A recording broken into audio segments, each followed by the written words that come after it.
സാമൂഹിക പ്രവർത്തകനും ഈ കൊച്ചിയിലെ ഏതൊരാൾക്കും സുപരിചിതനുമായിട്ടുള്ള ശ്രീ വി ഡി മജീന്ദ്രനാണ്. ശ്രീ വി ഡി മജീന്ദ്രന്റെ ഉത്സവ ഓർമ്മകൾ നമുക്കൊന്ന് ചോദിച്ചറിഞ്ഞാലോ അർജുൻ ചേട്ടാ?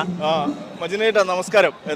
മെട്രോ 7 ന്യൂസിലേക്കും KCV ന്യൂസിലേക്കും പ്രത്യേകം സ്വാഗതം. എന്താണ് ഈ ഒരു ഉത്സവകാലത്തിന്റെ ഓർമ്മകൾ? എന്താണ്? ചെറുപ്പം പോലെ തന്നെ ശ്രീഭവാനീശ്വരൻ്റെ മഹാക്ഷേത്രത്തിലെ ഉത്സവം ഞങ്ങളുടെ മഹാക്ഷേത്രമാണ് ശ്രീഭവാനി ക്ഷേത്രം. അതായത് ശ്രീനാരായണ ഗുരുദേവൻ്റെ പാദസ്പർശങ്ങളാൽ പുളകിതമായ ഒരു മണ്ണാണിത്. ആ മണ്ണിൽ വരികയും ഐശ്വര്യം നേടുകയും പ്രത്യേകിച്ച് ആറാട്ട് മഹോത്സവത്തിൽ വരികയും ചെയ്യുമ്പോൾ വലിയ സന്തോഷമാണുള്ളത്. ഇവിടെ ഈ എല്ലാ വർഷവും ഉത്സവാഘോഷങ്ങളിൽ പങ്കെടുക്കാനായിട്ട് എത്താറില്ലേ? എല്ലാ വർഷവും 11 ദിവസം ഉണ്ടാവും. 11 ദിവസവും നിർബന്ധമായി ഇവിടെ ഉണ്ടാവും. ഈ പ്രാവശ്യം 1-2 ദിവസമൊക്കെ ബുദ്ധിമുട്ടായി ചില കാര്യങ്ങളുള്ളതായിരുന്നു. ബാക്കി എല്ലാ കൊല്ലവും 11 ദിവസം ഇവിടെ ഉണ്ടാവും. CG പ്രതാപനും ഉത്സവ വിശേഷങ്ങൾ പങ്കുവയ്ക്കാനായിട്ട് നമ്മുടെ ഒപ്പം ചേരുകയാണ്. പ്രതാപൻ ചേട്ടാ, ഉത്സവ ഓർമ്മകളൊന്ന് പങ്കുവയ്ക്കാവോ?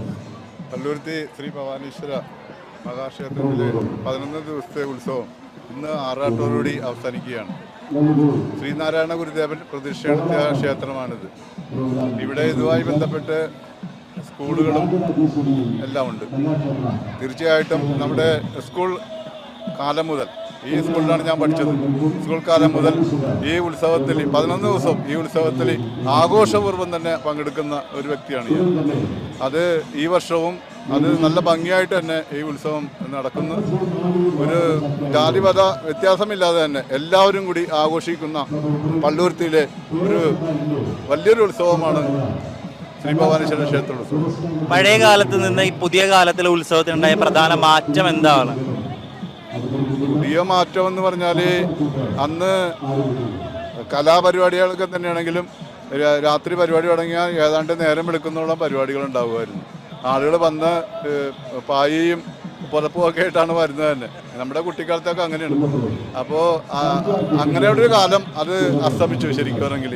ഇന്ന് എന്തോ ഒരു നിയമത്തിൻ്റെ ഒരു വ്യത്യാസത്തിൽ ഇന്ന് 10 മണിക്ക് തന്നെ പരിപാടികൾ സ്റ്റോപ്പ് ചെയ്യേണ്ട ഒരു അവസ്ഥയിൽ ഇവിടെ ഇപ്പോ നിയന്ത്രണങ്ങൾ, ഗവൺമെന്റിന്റെ നിയന്ത്രണങ്ങൾ, കോടതിയുടെ നിയന്ത്രണങ്ങളെല്ലാം. ഗവൺമെന്റിന്റെ നിയന്ത്രണങ്ങൾ എന്ന് പറഞ്ഞാൽ ഇപ്പോൾ നമുക്കറിയാം, ഒരു ഓലപ്പടക്കം പോലും പൊട്ടിക്കാൻ പറ്റാത്തൊരു അവസ്ഥയിലേക്ക് നീങ്ങിക്കൊണ്ടിരിക്കുന്നു.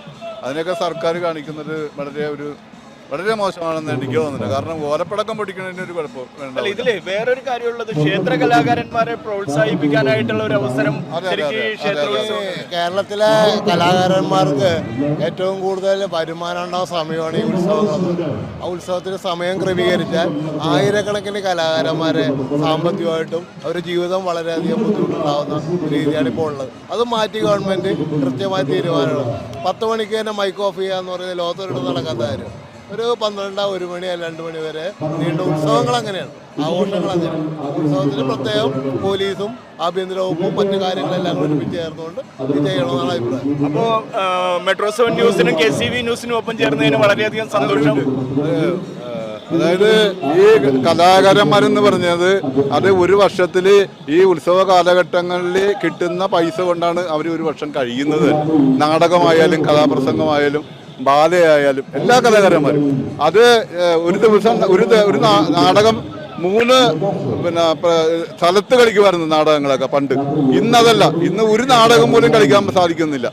കഥാപ്രസംഗം അതുപോലെ തന്നെ. ഒരു ഗാനമേള വെച്ച് കഴിഞ്ഞാൽ 10 മണിക്ക് തന്നെ അത് ഓഫാക്കുന്ന ഒരു ഏർപ്പാടാണ്. കലാകാരന്മാർക്ക് ജീവിക്കാനുള്ള ഒരു അവസ്ഥ ഉണ്ടാവില്ല. നമ്മൾ ഈ ഉത്സവ നാളുകളിലെ കലാകാരന്മാരുടെ ആ ഒരു സങ്കടത്തോടൊപ്പം നമ്മൾ ചേരുകയാണ്. അപ്പോൾ പ്രത്യേകം നന്ദി മെട്രോ 7 ന്യൂസിനും. രണ്ടാൾക്കും നേരുന്നു. കമ്പ്യൂട്ടറിൽ നിങ്ങളുടെ കാഴ്ച പരിശോധിക്കുവാൻ ക്വാളിഫൈഡ് ഒപ്ട്രോമെട്രിസ്റ്റിന്റെ സേവനം ലഭ്യമാണ്. KR Opticals, near federal bank, Palluruthy.